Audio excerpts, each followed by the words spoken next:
आज की क्लास हम कवर करेंगे customise quick access toolbar और फाइल टैब। स्वागत है हमारे चैनल पे Vimla Gurukul word class computer academy. यहाँ पर आपको दिख रहा होगा customise quick access tool bar.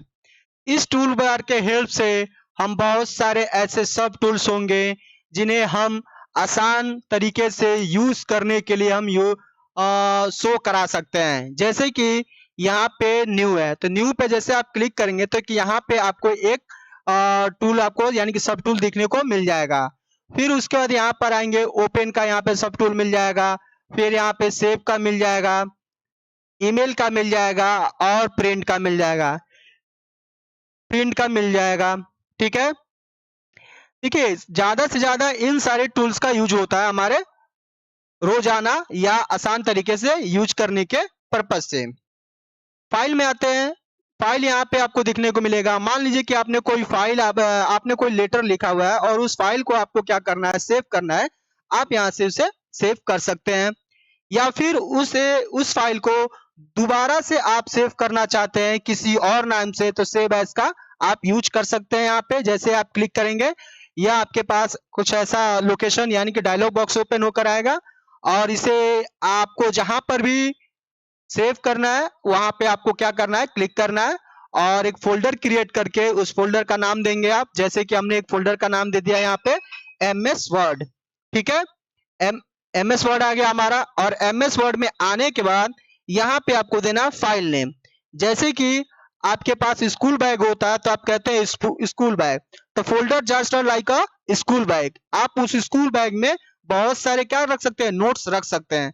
तो यहाँ पे आपका जो फाइल नेम आ रहा है वो एक तरह का हो गया आपका डॉक्यूमेंट यानी कि एक तरह का नोट्स।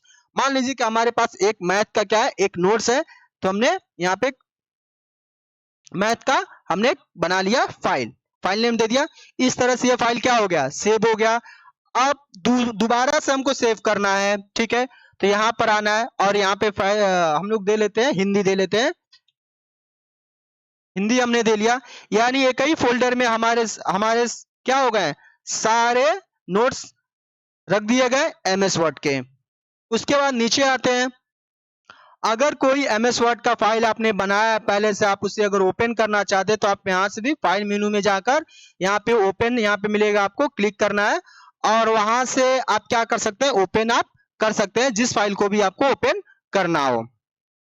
उसके बाद नीचे मिलेगा आपको क्लोज। जैसे ही आप क्लोज करेंगे तो यहाँ पे जो इंटरफेस दिखने को मिल रहा है आपको, या सिर्फ यही इंटरफेस क्या होगा, क्लोज होगा। यहाँ पे देखिए पूरा MS वर्ड आपका क्लोज नहीं होता है। इसके लिए फिर से अगर लेना है तो कंट्रोल N लीजिए, न्यू, ठीक है, न्यू फाइल हमने लिया। अब यहाँ पर इन्फो में दिखने को मिल रहा होगा active, product, document, check in issues, ऐसे सारी चीजें मिल रहे हैं। अब ये सब सारी चीजें क्या है, मान लीजिए कि आप MS वर्ड आपने परचेस किया, लाइसेंस वर्जन है, आप उसे एक्टिव करना चाहते हैं, तो आप इंटरनेट आपका कनेक्शन होना चाहिए और यहाँ से आप जाकर एक्टिव कर सकते हैं, सारी चीजों को अपडेट कर सकते हैं। यहाँ से अपडेट चेक आप अपडेट करिए, एक्टिव हो जाएगा, बट आपके पास लाइसेंस होना चाहिए इसका। नेक्स्ट चलते हैं फिर एक बार रिसेंट। यहाँ पे आपको रिसेंट देखने को मिल रहा होगा। रिसेंट का मतलब होता है कि रिसेंटली आपने जिस फाइल पे आपने काम किया है, अभी हमने काम किया था, हिंदी पे काम किया था, मैथ पे किया था और कुछ पहले के फाइल हमारे पास बने हुए थे जो रिसेंटली हमने वर्क किया हुआ है इस मंथ में। तो यहाँ पे रिसेंट फाइल में आपको देखने को मिल जाएगा। यहाँ से भी आप ओपन कर सकते हैं। जैसे कि हमने क्लिक किया, यह क्या पे टाइटल बार पे दिखने को मिल रहा होगा आपको हिंदी। ये हमारा फाइल क्या हो गया, ओपन हो गया है। फिर उसके बाद फाइल पे आते हैं, फिर रिसेंट में जाते हैं। रिसेंट में बहुत सारे हमारे पास फाइल पहले से बने हुए थे जो शो कर रहे हैं हमारे। और न्यू में जैसे कि हमने क्लिक किया यहाँ पे न्यू पे, तो अब यहाँ पर देखने को मिल रहा होगा blank document, dialogue, blog post, recent template. तो किसी पर भी आप क्लिक करके देख सकते हैं।